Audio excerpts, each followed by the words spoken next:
आज की इस वीडियो में आपका स्वागत है। पिछली वीडियो में हमने कुछ षड्वर्गों के बारे में बात की थी। इनमें से षड्वर्ग में से हमने द्वेष कारण और होरा द्वेष कारण और सप्तमांश की अभी तक बात की थी। आज की वीडियो में हम सबसे ज़्यादा चर्चित नवमांश कुंडली की बात करेंगे।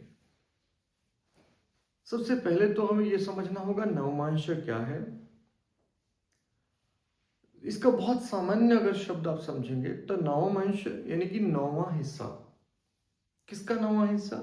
किसी भी राशि की यदि बात की जाए तो कोई भी राशि 30 अंश की होती है, 30 डिग्री की होती है। इस 30 डिग्री को यदि 9 भागों में बांट दिया जाए तो एक भाग 3 डिग्री 20 अंश का होगा, 3 अंश और 20 कला का होगा। तो ये जो 3 अंश और 20 कला की बात हम कर रहे हैं, ये बनेगा एक नवमांश, एक नौवां भाग। इस तरह से पूरी राशि के 9 भाग हो जाएंगे।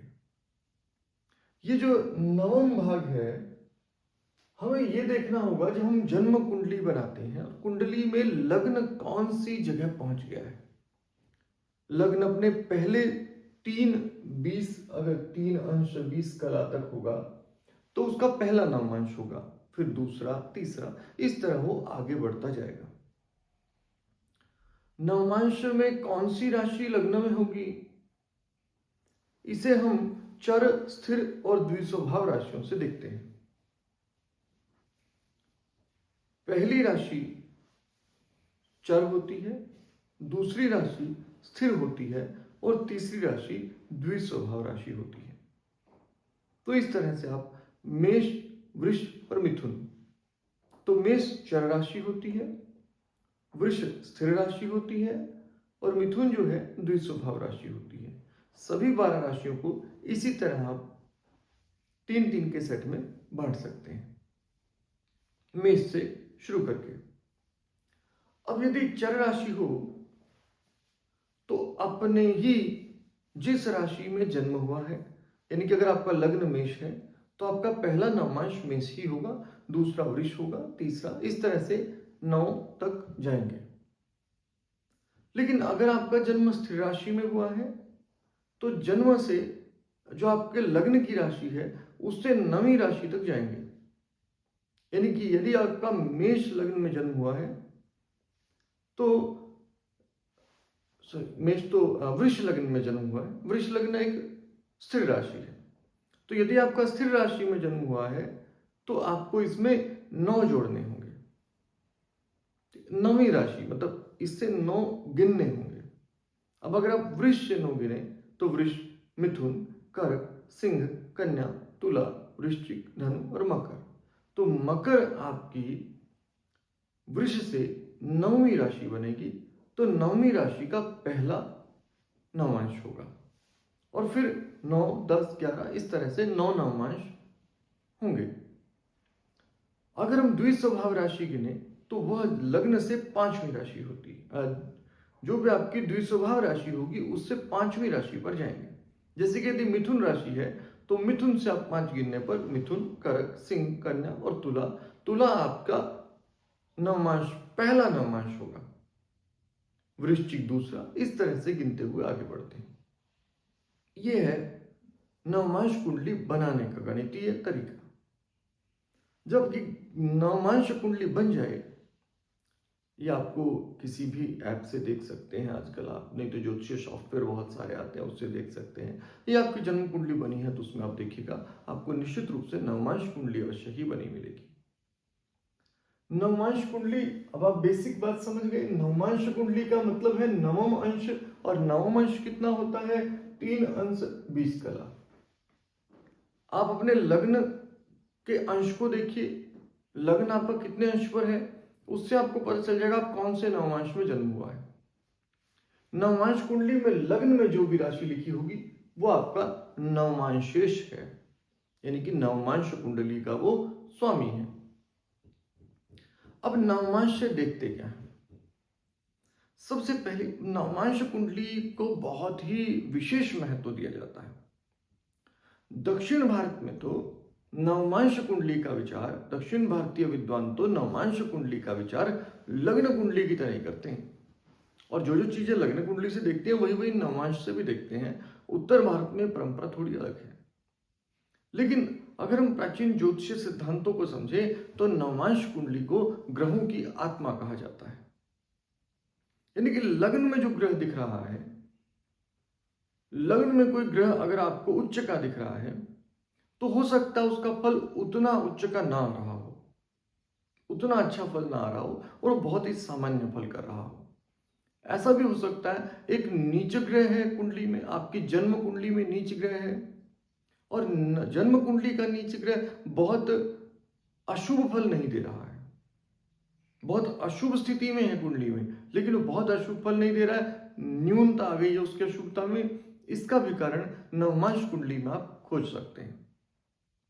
इसमें आपने करना क्या है, आप सबसे पहले अपने किसी भी ग्रह को जिसको आप नवमांश कुंडली में समझना चाहते हैं, उसकी ग्रह की स्थिति अपनी कुंडली में देखिए। अब उसे हम तीन भागों में बांट देंगे, शुभ, सम और अशुभ।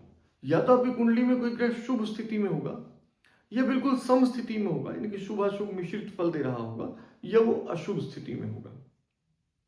अब यदि कोई ग्रह शुभ स्थिति में है और नवमांश कुंडली में जाकर आप देख रहे हैं कि नवमांश कुंडली में भी उसकी स्थिति बहुत शुभ है, यानी कि वो अपनी ही राशि में है या मित्र राशि में है या वो अपने उच्च में स्थित है नवमांश कुंडली में, तो यहां उसका शुभ फल जो है बहुत अच्छे से आपको प्राप्त होगा। जैसा आप कुंडली से प्रिडिक्ट कर रहे हैं कि ऐसा शुभ होगा, वैसा ही शुभ आपको होता हुआ दिखाई भी देगा। इससे अलग स्थिति हो सकती है कि आपकी कुंडली में कोई ग्रह बहुत ही शुभ स्थिति में है।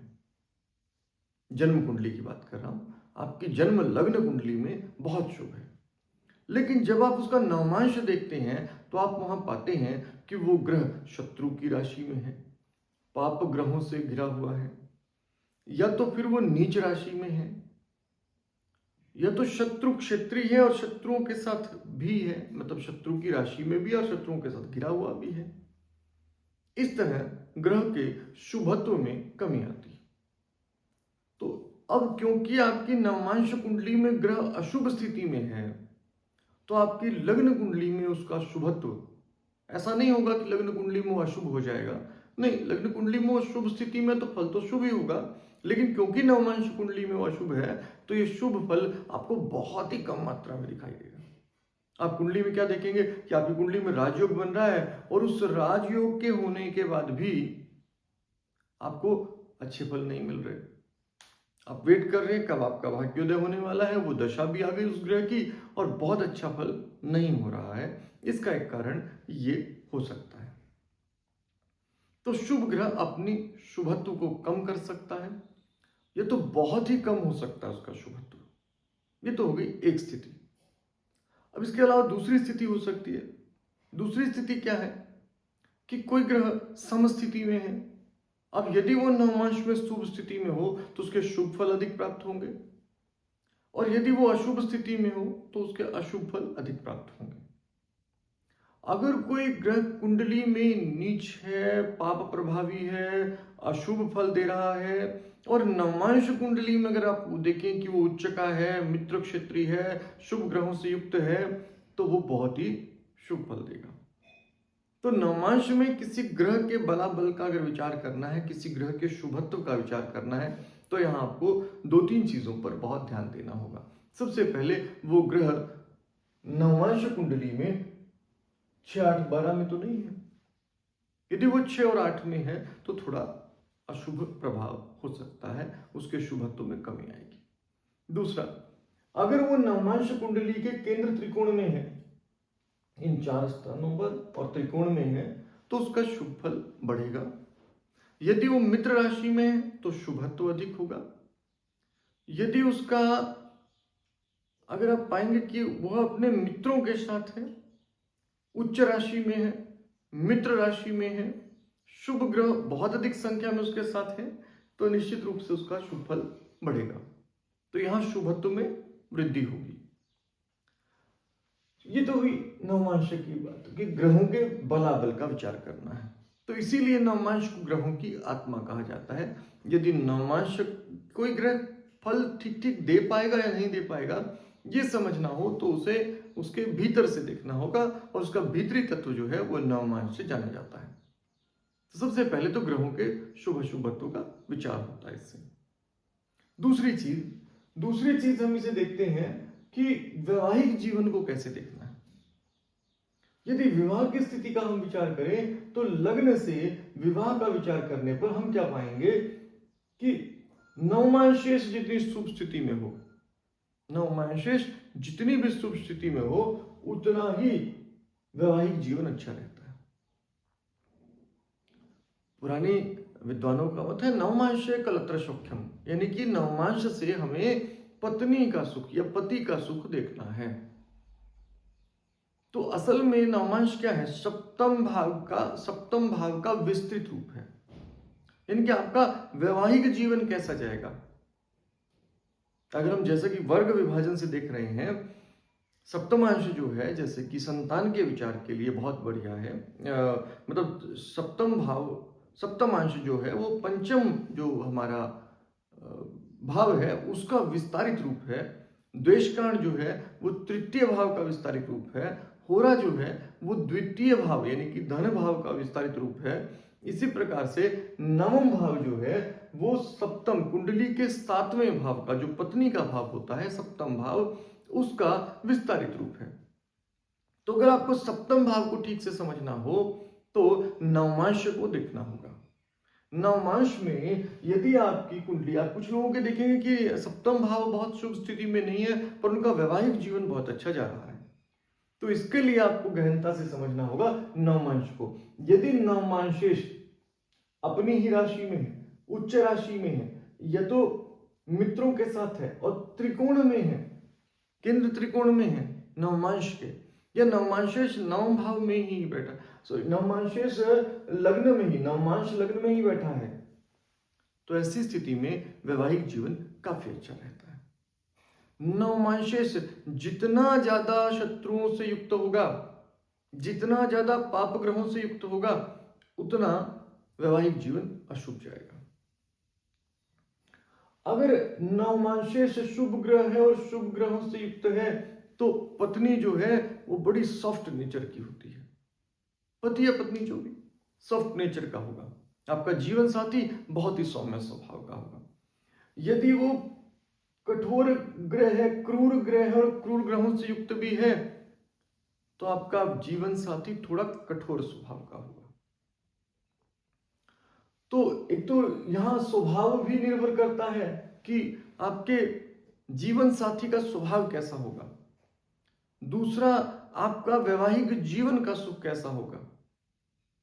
तो यहां अगर हम देखें कि लग्न का अगर विचार करें नवमांशेष का, यदि नवमांश लग्न जो है बहुत बली स्थिति में है, शुभ ग्रहों से युक्त है, या शुभ ग्रहों के साथ नवमांश जो लग्न है इसी में शुभ ग्रह बैठे हैं, या नवमांशेष जहां भी गया है यहां से उठकर वो कहीं भी किसी भी राशि में गया है, यदि वो शुभ स्थिति में है तो आपका वैवाहिक जीवन शुभ रहेगा, वैवाहिक जीवन के अच्छे फल देगा।